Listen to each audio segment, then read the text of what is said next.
We tend to think of silence as an absence, a clean cut where sound simply stops existing, like pressing mute on a video or unplugging a speaker. It feels like it should be simple, like flipping a switch from something to nothing, from noise to emptiness. When people imagine silence, they picture a blank space, an audio void, a kind of perfect stillness where nothing moves and nothing makes a sound. But that idea depends on something that doesn't actually exist in the way we think it does, because perception doesn't have an off state. There is no moment where your brain stops receiving, stops processing, stops interpreting.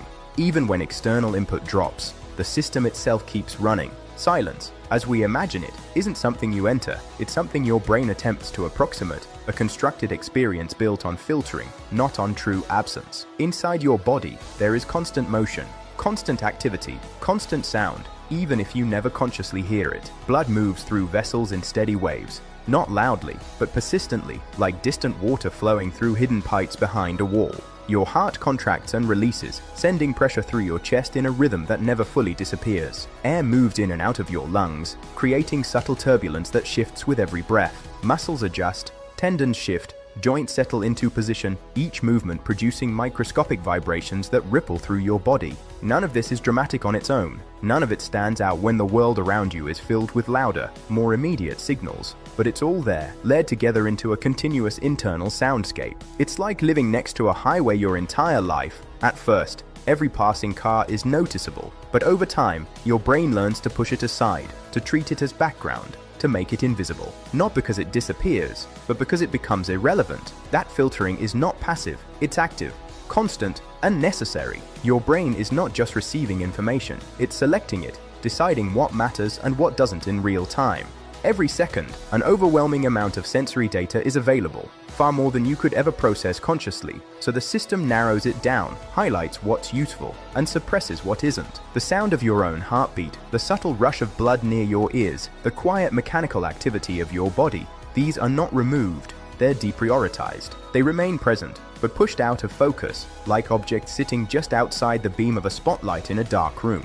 And as long as there are stronger signals competing for attention, those internal sounds stay hidden, not because they're gone, but because something else has taken their place. But remove enough of those external signals, and the balance shifts. The spotlight has fewer places to land, fewer distractions to anchor to, and gradually, it begins to drift inward. What was once ignored becomes noticeable. What was once silent becomes present. The faint ringing, the soft hum, the almost imperceptible noise that seems to emerge out of nowhere is not new. It's what remains when everything else is stripped away. Something else is happening at a deeper level. Something that doesn't depend on movement or physical sound at all. Your brain itself is never still. Even in complete darkness, even in total isolation, neurons continue to fire, signals continue to move, patterns continue to form and dissolve. It's not a quiet system waiting for input, it's an active system generating activity continuously. You can think of it like a control room filled with screens, where even if all external feeds are cut, the displays don't go blank. They flicker, they shift,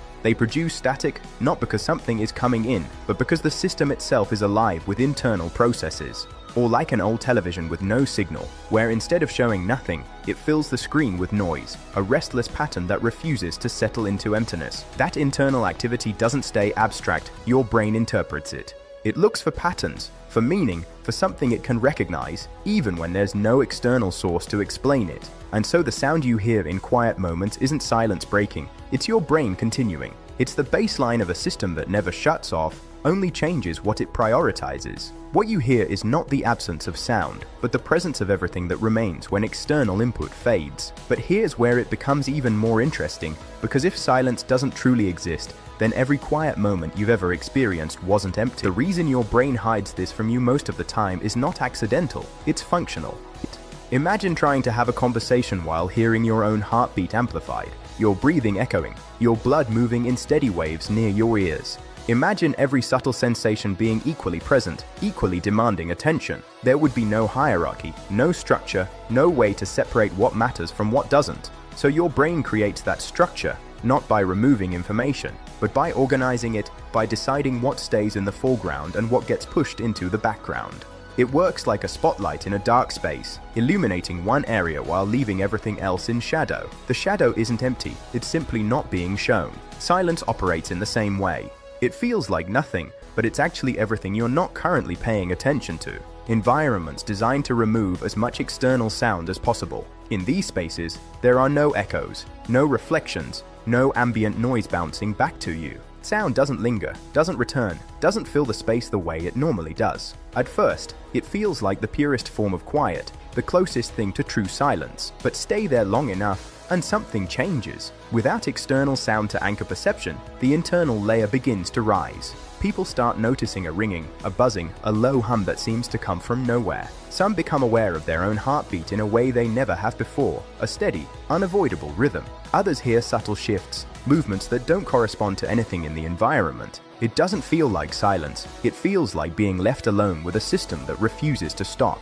And for many, that experience becomes uncomfortable, not because something new has appeared, but because something that was always there can no longer be ignored. You can think of it like a glass wall that separates you from a busy environment. On one side, everything is happening, movement, sound, activity, but the wall reduces it, softens it, makes it feel distant or even non-existent. For a moment, it seems like nothing is there. But the moment that barrier changes, the moment it becomes transparent or disappears, everything floods back in, not because it just appeared, but because it was always there. Beneath it, behind it, around it, there is always something happening, always some level of activity, always some form of sound, whether it comes from the world, your body, or your brain itself. So the next time everything feels completely quiet, when the room seems still and empty and nothing appears to be making a sound, pay attention to what remains. Not the obvious, not the loud, but the subtle layer underneath. The one that doesn't go away no matter how quiet things become, because that's the part that reveals what silence actually is. I post videos that break down how reality actually works from your brain to your body to the world around you, so if that sounds interesting, subscribe and I'll see you in the next one.